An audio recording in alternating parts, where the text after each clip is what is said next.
السلام عليكم ورحمة الله وبركاته. حبايبنا جوه مصر، حبايبنا بره مصر، حبايبنا في كل مكان، ازيكم عاملين ايه؟ يا رب تكونوا بخير. معاكم اخوكم احمد حسين، دليلك في الطيور، طبعا في قناة املاك الطيور الحب. نصور في مزرعة النوادر يا اخوان. وحشتوني والله العظيم. معلش ان انا بتأخر عليكم في الفيديوهات، بس والله كلنا عارفين طبعا ان احنا لسه طالعين برضو من رمضان.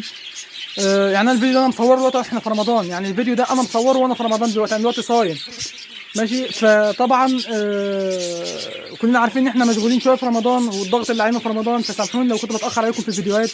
النهارده جينا لكم بفيديو مهم جدا جدا، بنتكلم فيه عن ازاي نعمل ايه عشان نتجنب امراض الصيف ماشي، ونعمل ايه عشان ننتج في فصل الصيف. انا اقول لك، بص، اقول لك على معلومات، على كام نقطه، حدود 10 نقط. بص، هتجيب معاك من الاخر في الفيديو ده، هتجيب معاك من الاخر في فصل الصيف ماشي. وبعد كده انت مش هتتفرج على فيديوهات تخص فصل الصيف بعد الفيديو ده ان شاء الله تعالى ماشي. قبل ما نبدا في موضوع الفيديو، حابين ننبه على النقطه: ما اشتركش في القناه انزل اشترك وفعل زر الجرس عشان يوصلك اي شيء جديد. وما تنساش اللايك الجميل بتاعك، علشان اللايك بيرفع الفيديو وبيخليه يوصل لاكبر نسبه مشاهده من الناس عشان الكل يستفاد معانا. طبعا يا جماعه كلنا عارفين ان احنا عندنا 10 جروبات بتوع الواتساب، وعندنا جروب التليجرام، وعندنا جروب الفيسبوك. تمام، اتمنى ان انتوا تشرفوني على الجروبات، هتستفادوا منها جدا، وهتلاقوا ناس هيردوا على جميع استفساراتكم ماشي، وناس هيفيدوكم. اي حد عنده اي استفسار يكتب في الجروب، الناس هترد عليه بامر الله تعالى. تمام. تمام. عندنا يا جماعه القناه الجديده بتاعتنا، طبعا القناه الثانيه اسمها عالم الحيوان، قناه عالم الحيوان ماشي. القناه دي ممتعه جدا ومفيده جدا، حتى هتشوف عليها حاجات اول مره تشوفها في حياتك تخص الحيوانات ماشي. يعني هتعرف عليها وتتعلم عليها حاجات انت ما تعرفهاش اصلا في عمرك كله، ولا شفتها في عمرك كله في حياتك، عن الحيوانات وعن الافاعي وعن التعابين وعن الحيوانات بانواعها بامر الله تعالى، وعن الطيور برضو. فاتمنى ان انت تشترك فيها، اسمها قناه عالم الحيوان. هتلاقي الرابط بتاعها او اللينك بتاعها اسفل صندوق الوصف، هتلاقيه في صندوق الوصف، وهتلاقيه في اول تعليق مثبت في اول حاجه قبل الجروبات ماشي يا جماعه. اتمنى ان انت تشترك في القناه ماشي، واتمنى ان اي حد يشترك في القناه ويدخل عليها. لو هو داخل من قناه العصافير يكتب لي تحت، يدخل على اي فيديو يكتب لي في التعليق ان هو جاي لي من قناه العصافير، وطبعا تشرفوني وتنوروني كلكم. طيب خلينا ندخل في موضوع حلقتنا النهارده. موضوع حلقتنا نعمل ايه علشان نتجنب امراض الصيف، وعشان نتجنب مشاكل الصيف. ان احنا عارفين ان الصيف ده شبح بيجري ورا الطيور، وشبح بيواجه الطيور ماشي، والحر الشديد بيموت الطيور، وفي ناس كتير يعني بتخسر نص طيورها ومعظم طيورها في فصل الصيف يا جماعه.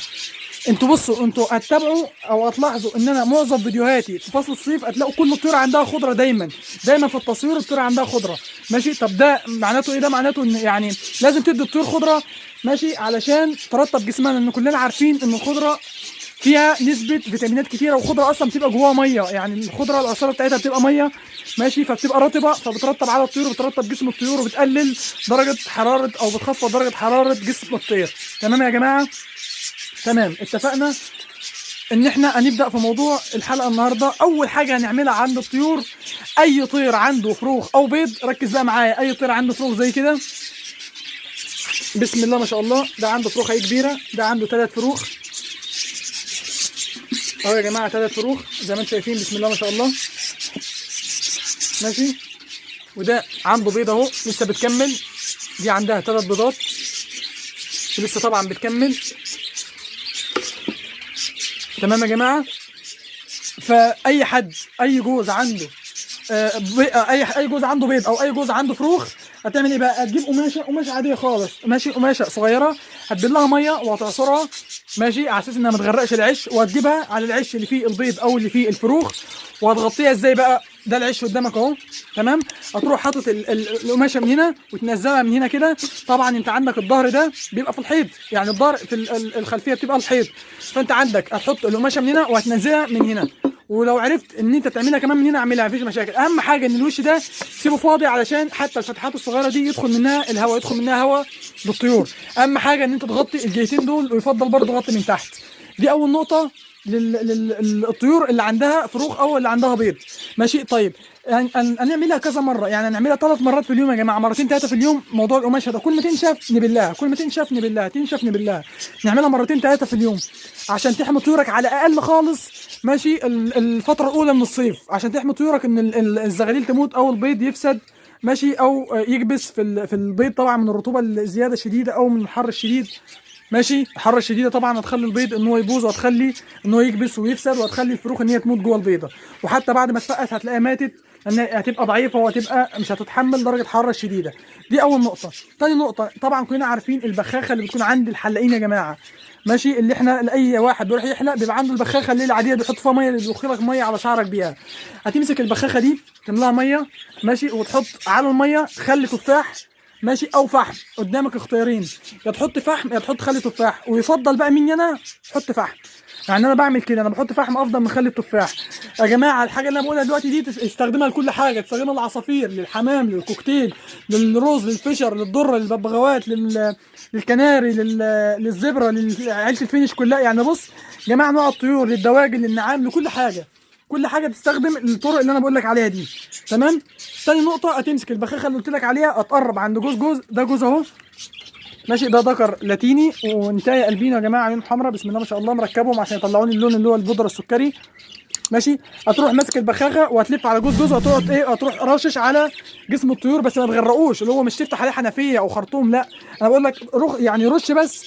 يعني انت مثلا هتحط ان القماش على البياض او على العش 3 مرات في اليوم. المره اللي تيجي تعمل فيها بخ على الطيور، كل مره تيجي تحط فيها بخ على الطيور ميه، ماشي. دي بترطب جسم الطيور من بره وبترطب ريشهم، ماشي. على اساس برضو ان هم يعدوا اليوم اللي هو فتره الحر بالذات، اللي هي من الساعه 12 لحد الساعه 5. طبعا دي بيكون حر شديد، او لحد الساعه 4 بيكون حر شديد، فيفضل انت تعملها مرتين 3 في الفتره دي، ماشي. ترش على جسم الطيور ميه. تالت حاجه بقى، ودي الاهم بقى، اهم من الموضوع كله، اهم من كل حاجه، الخضار والفاكهه. نوع في الخضار والفاكهه على قد ما تقدر. حط، بص، لو تقدر تحط يوم ويوم حط يوم ويوم. اهم حاجه تنوع، يعني ما تحطليش نوع واحد. حط، اهم حاجه بقى يا جماعه من الحاجات المهمه، البرسيم في فصل الصيف، بيحفز الطيور على التزاوج، ماشي، وبيعمل يعني هو عامه بيحفز في الصيف وفي الشتاء، بس في فصل الصيف مفيد للطيور عامه، فيتامين ليهم. تمام. فالبرسيم، حط برسيم، حط تفاح، حط برتقان، حط قشر البطيخ. كلنا عارفين ان طبعا البطيخ موسمه في الصيف. كل البطيخ وقطع القشر وحط لهم، قدم لهم القشر بتاع البطيخ، مفيد جدا في فصل الصيف. كلنا عارفين ان البطيخ كله ميه، والقشر بتاعه بيبقى كله ميه، فمفيد جدا للطيور ويحميهم من الحر الشديد، ماشي. هيبقى في نفس الوقت، لان كلنا عارفين ان الطيور بتشرب ميه كتير، فالبطيخ اصلا هيعوضهم عن الميه والاكل في نفس الوقت، هياكلوه في نفس الوقت، بتبقى ميه عشان ما يشربش ميه كتير ويتعب منك. تمام. بالنسبه بقى للخضروات، حط بقى ايه، حط خيار، حط جزر، حط برسيم، حط بقدونس، شبت، حط نعناع، حط ملوخيه بس ملوخيه قليل جدا، حط سبانخ، ماشي، السبانخ مفيده جدا، حط بنجر، ماشي، حط بطاطا، حط بطاطس برضو. بص كل الحاجات دي نوع اللي عندك، حط اي حاجه عندك، حط فلفل رومي، اوعى تحط فلفل حار، ها، لان انت فصل الصيف ما ينفعش تحط فلفل حار، حط فلفل رومي. تمام. اهم حاجه بقى، حط بيض بالبقسماط، لازم تحط بيض بالبقسماط في فصل الصيف. خلي بالك ان انت لازم تحط الحاجات دي كلها يوم ويوم. انت عارف لو تقدر تحط كل يوم حط، بس يعني ما تقدرش حط يوم ويوم عشان برضو ما تخسرش، وعشان برضو تبقى مكلفه شويه. حط يوم ويوم، يعني مثلا هتحط السبت يبقى هتوقف الحد، هتحط 2 توقف 3، هتحط 4 توقف خميس، هتحط جمعه توقف سبت، وهكذا، ماشي. يعني انت هتحط يوم ويوم. تمام يا جماعه.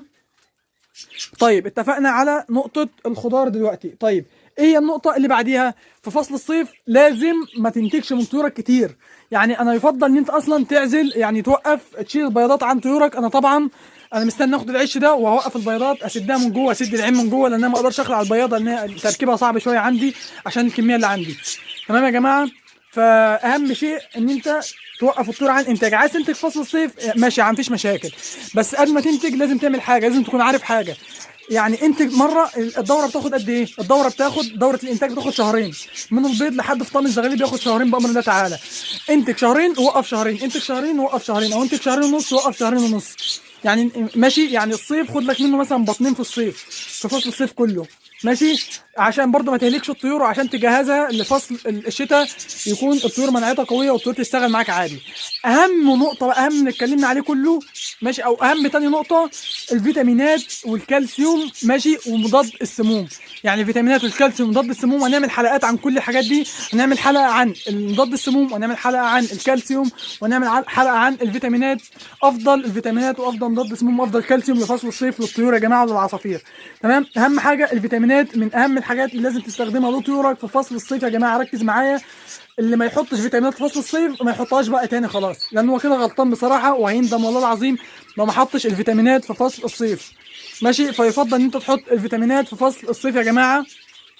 تمام. علشان تحمي طيورك من الحر الشديد، وتحميها من الشمس ومن الحراره الشديده ومن الرطوبه، وبرده يا جماعه علشان ترفع مناعه الطيور لازم تحط فاتح شهيه للطيور بتاعتك. تمام. فيا رب تكونوا استفدتوا كده، نكون وصلنا لنهايه حلقتنا النهارده. يا رب تكونوا استفدتوا من الحلقه بتاعت النهارده. قبل ما ننهي في موضوع الحلقه حابين ننبه على نقطه: ما تشتركش في القناه انزل اشترك في القناه، فعل زر الجرس عشان يوصلك اي شيء جديد. ما تنساش اللايك الجميل بتاعك، عشان اللايك بيرفع الفيديو وبيخليه يوصل لاكبر نسبه مشاهده من الناس عشان الكل يستفاد معانا يا جماعه. وما تنساش تشترك في القناه الثانيه اللي هي قناه عالم الحيوان، هتلاقي الرابط بتاعها اسفل صندوق الوصف وهتلاقيه في اول تعليق مثبت. اتمنى ان انت تشترك في القناه، ولما تشترك تجي لي في اي فيديو وتقول لي انت جاي لي من قناه العصافير وتنورني طبعا. ماشي، والى اللقاء في فيديو قادم بامر الله تعالى. وان شاء الله الفيديوهات الجايه هتكون كلها عن فصل الصيف. هركز معاكم في الفيديوهات الجايه عن فصل الصيف بامر الله تعالى، وعن الفيتامينات اللي هتقدمها في فصل الصيف، وعن الكالسيوم والمعادن والاملاح المعدنيه هتقدمها في فصل الصيف، وعن مضاد السموم اللي هتقدمه في فصل الصيف. ماشي يا جماعه، وان شاء الله اكون معاكم خطوه بخطوه، واللي محتاج اي حاجه يكلمني في التعليقات، يكتب لي في التعليقات وانا هرد عليه بامر الله تعالى. والى اللقاء في فيديو قادم، والسلام عليكم ورحمه الله وبركاته.